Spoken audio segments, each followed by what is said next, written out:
চলে গিয়েছিলাম বনভোজন করতে। আর বনভোজনে গিয়ে হচ্ছে অনেক ইন্টারেস্টিং কিছু পার্ট আছে যেগুলো আমি আপনাদের সাথে শেয়ার করব। হ্যালো, আসসালামু আলাইকুম, সবাই কেমন আছেন? আশা করি সবাই অনেক বেশি ভালো আছে। আমি আলহামদুলিল্লাহ আপনাদের দোয়ায় অনেক বেশি ভালো আছি। কেন বলতেছি, আমাদের গরিবদের জন্য এটাই হচ্ছে বনভোজন। কারণ এখানে এসে আমি অনেক সুন্দর সুন্দর ইন্টারেস্টিং কিছু পার্ট দেখছি, যেগুলো আমার মনে হলো যে না, আমি আপনাদের সাথে শেয়ার করি। সকাল 9টা বাজে। এখন হচ্ছে আমি, আমার মেয়ে, আমার হাজবেন্ড বের হয়ে গেছি। আজকে ফ্রাইডে, তো ভাবলাম একটু বাহির থেকে ঘুরে আসি, কারণ আমাদের গরিবদের জন্য দূরে কোথাও যাওয়া হবে না। তাই ভাবলাম কাছে কোথাও গিয়ে বনভোজনটা করে আসি। আর আমাদের বাসার কাছে এই সুন্দর একটা জায়গা আছে 20 মার্চ, যেখানে বিশাল বড় একটা এরিয়া আছে সরকারের আন্ডারে।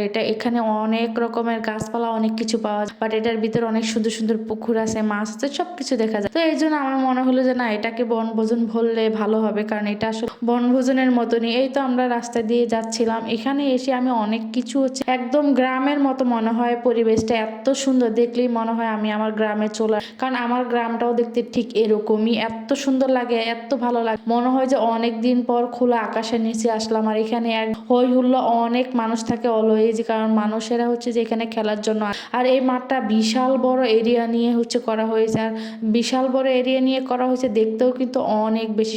আমি যখন আমার মেয়েকে নিয়ে বের হই, আমার মেয়ে হচ্ছে যে রাস্তার পাশে যে ফুলগুলা পাওয়া যায়, যেগুলো হচ্ছে নিজের আপন ইচ্ছাই হচ্ছে এত সুন্দর, ও হচ্ছে যে এই ফুলগুলা খুব এনজয় করে। ও চায় যে আম্মু আমাকে একটু ছিঁড়ে দাও, আমি বাবাকে দিব বা তোমাকে দিব।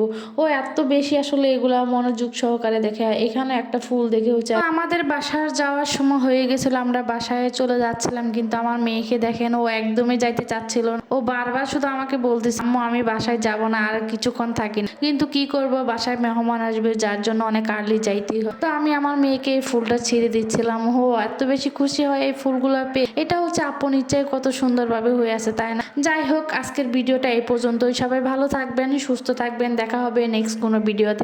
যদি আমার ভিডিওটা ভালো লাগে অবশ্যই একটা লাইক, কমেন্ট, শেয়ার করবেন। আল্লাহ হাফেজ।